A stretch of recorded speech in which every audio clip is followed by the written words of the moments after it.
I thought I would just talk about something I wanted to talk about for a change this time. Something I actually know a little something about.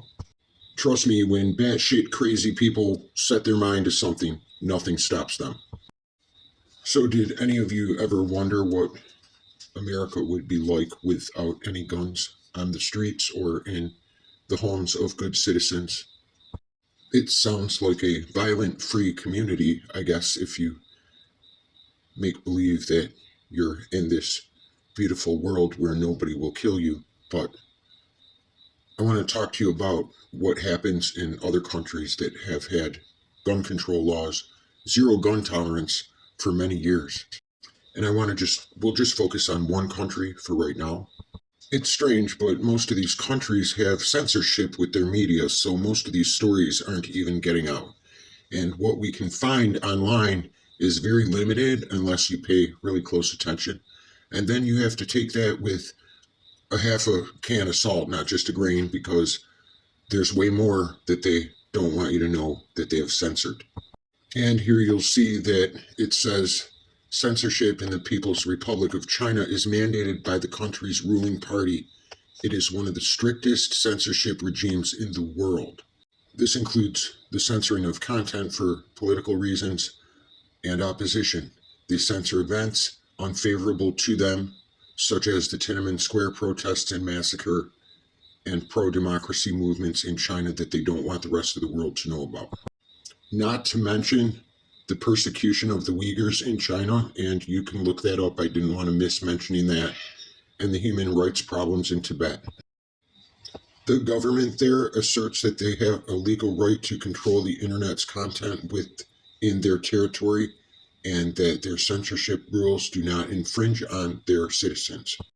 So by looking at their news, we know we're just getting a small portion of what's really going on there with their problems. And I'm only going to stick to one thing for right now. It's also important to mention that they do have the death penalty and they follow through. So these people have much more to be scared of than we do. I just want to stick to the attacks in the schools by adults and other students, because we have a problem in the States right now with school shooters. And I think it would be a decent comparison to compare with their problems with school attacks and whatnot without guns. I want to mention that China didn't always have no guns. They took all the guns away in 96. You can look that up. They used to be very much gun friendly there. And that all changed in 1996. I'm just going to start in the 90s, even though I could go back a little further. So I think that's about how far most of our memories will go back if you're around my age or even a little older. July 95. This guy shows up with a double-barrel shotgun and garden shears and attacks staff and students at a kindergarten, killing a 6-year-old girl and wounding 15 other students and a teacher. April 96, some guy broke into 2 schools, stabbing 7 students to death and injuring 5 others. In August of 98, a teacher fatally stabbed 2 children and injured 15 others. In September of 98, a teacher and an ex-soldier wounded 23 students with kitchen knives, including 8 children who were critically injured at a primary school. October of 99, a drunken school police officer shot a teacher and 6 students with a hunting rifle before committing suicide.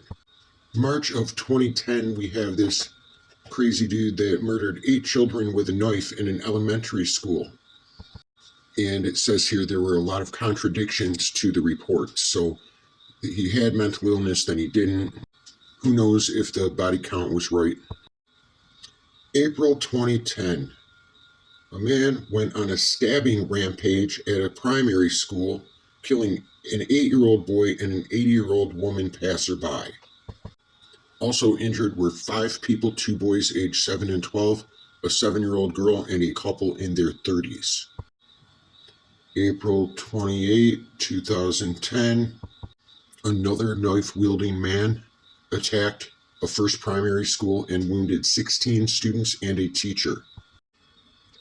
In April of that same year, a man went to a kindergarten and stabbed 29 students and 2 teachers after stabbing the security guard. In April of that year, a man used a hammer to inflict head injuries to preschool children. Great, this one's called the Cleaver attack, of course. Some 48-year-old killed 7 children and 2 adults and injured 11 others with a cleaver at a private kindergarten. More than 10 men charged into a dormitory wielding knives at 2:30 a.m. after attacking the security guard and disabling cameras. 9 students were injured, 1 seriously. May 2010. August 2010. Some 26-year-old slashed more than 20 children and staff with a 60-centimeter knife at a kindergarten, killing 3 children and 1 teacher. August 2011, 8 children between the ages of 3 and 5 were injured when an employee at a daycare center for migrant workers slashed the children with a box cutter. September 2011, a young girl and 3 adults taking their children to nursery school were killed by a 30-year-old with an axe. Another adult and child were seriously wounded but survived.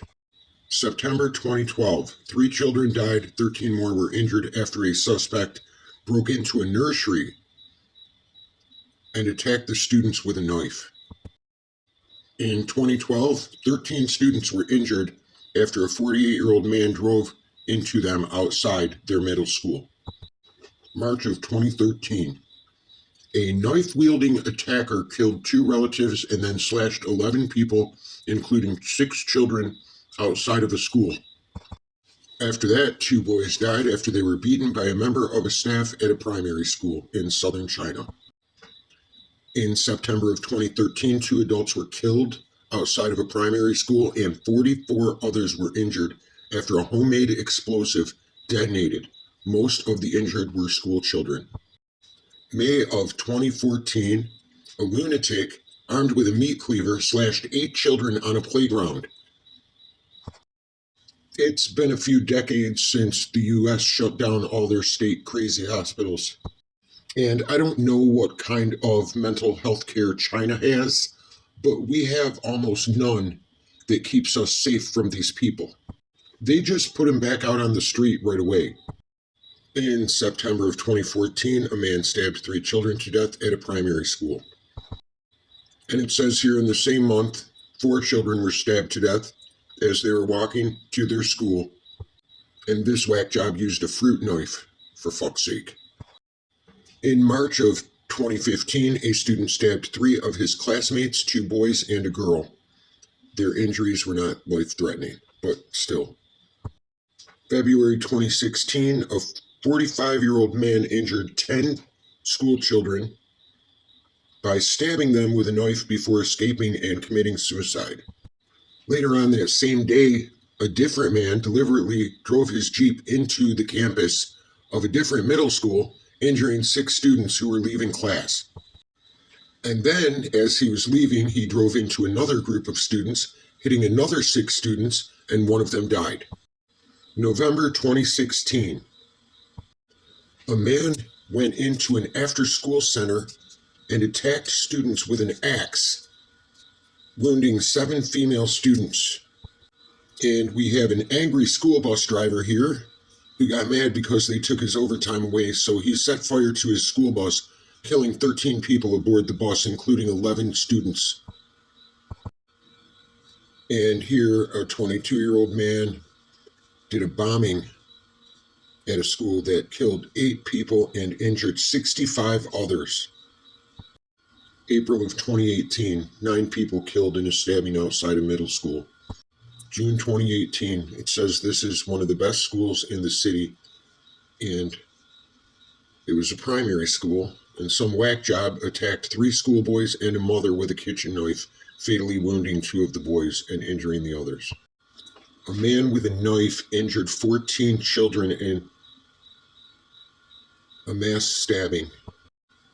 Well, this fucking asshole attacked 20 children with a hammer at an elementary school. January 2019. This one doesn't say how the cuckoo attacked them, but 17 children, students, were injured here. September 2019, a 40-year-old wacko killed 8 students and injured 2 others. It says the method of attack was not specified. And here's another freakazoid. 50 people, more than 50 people, almost all of them young children, were hospitalized after a man broke into a kindergarten and sprayed them all with sodium hydroxide as revenge on society. This has been going on for years. June of 2020, 37 students and 2 adults were injured in a knife attack at a primary school. The students suffered minor injuries, and 2 adults suffered more severe injuries. December 2020, 7 people were killed and 7 others injured during a mass stabbing attack outside of a school. April 2021, a knife-wielding wacko broke into a school, killing 2 children and wounding 16 others. August 2022, 3 people were killed and 6 others wounded in a knife attack at a kindergarten. A mentally unstable student stabbed 7 people at a campus, killing 1. It says allegedly, April 2023. Oh, this guy's a real winner. May 2023, a sophomore in high school allegedly stabbed 2 of his neighbors to death and severely injured his mother by beating her into a coma. The following day, he went to the campus of his school where he allegedly stabbed 3 people, including the vice principal. July 2023, 6 people killed and 1 wounded in a mass stabbing at a kindergarten.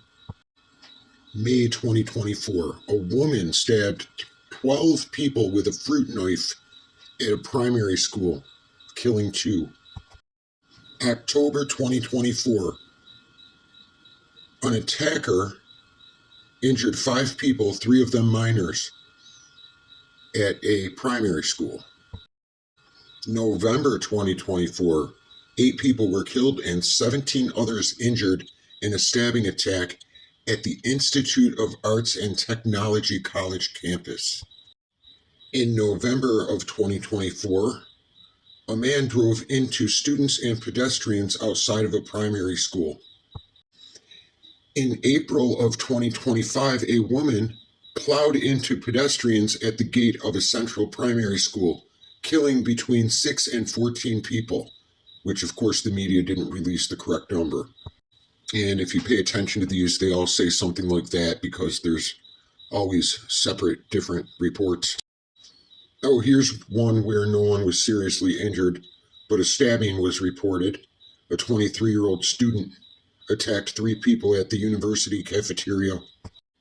And August 25th, very recently, a man perpetrated a knife attack near a primary school where 2 people were killed and 3 more injured.